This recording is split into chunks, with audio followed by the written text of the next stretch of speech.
Okay, so today we're doing a deep dive into just one source.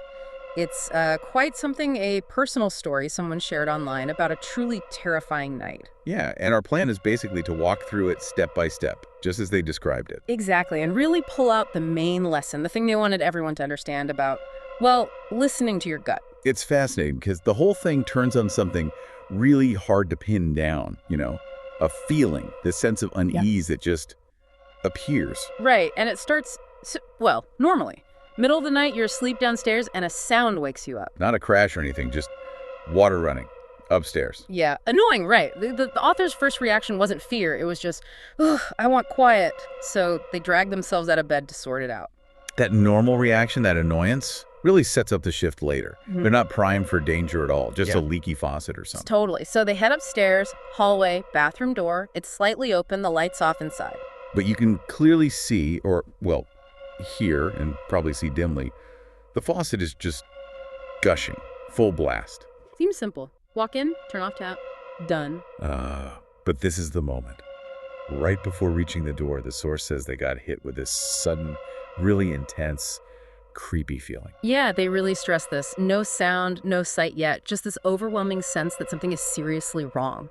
Like being watched. That's the absolute core of it, isn't it? This powerful, almost Mhm. primal dread arrives before any logical evidence. They make it clear it was only the feeling, And based purely on that feeling, that internal alarm bell. which makes no logical sense at that point. Right. Based only on that, they decide not to go into the bathroom. Instead, they just stop, quietly back away. Quick retreat downstairs to the bedroom. So they chose the illogical dread over the very logical problem of the running water. And what happens next just completely validates that gut instinct. In the worst way. Okay, so they're downstairs, they lock the bedroom door, and they're whispering on the phone to 911, reporting a possible intruder. Still just possible. And then they start hearing it. Oh. Sounds from upstairs. Oh, yeah. The source describes distinct sounds, creaking. Footsteps started to come down the stairs. Wow.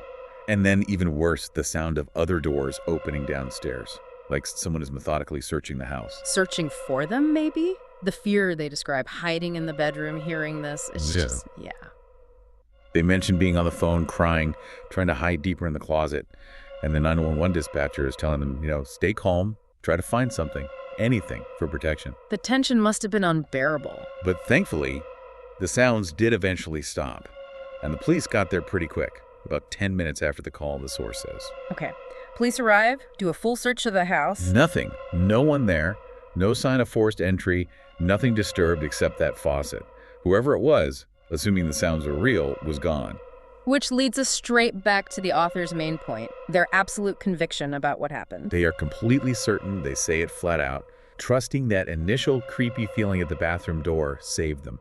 That decision to back away, not confront the running water, avoided a face-to-face encounter with whoever was making those sounds later. It hammers home that idea of trusting your gut, even if it feels like you're just, playing scared. Sometimes that feeling, that intuitive hit that something's wrong, is the most important signal you can get. More important than logic, maybe. It's a really stark example. Logic said, turn off the water. Instinct screamed, danger.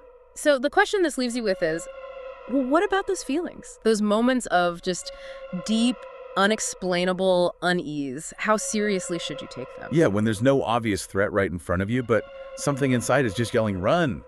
What's the value of listening to that? Is playing scared, as the author put it, sometimes the smartest play? Where do you draw that line between being rational and trusting that deep, unsettling feeling? Something to think about.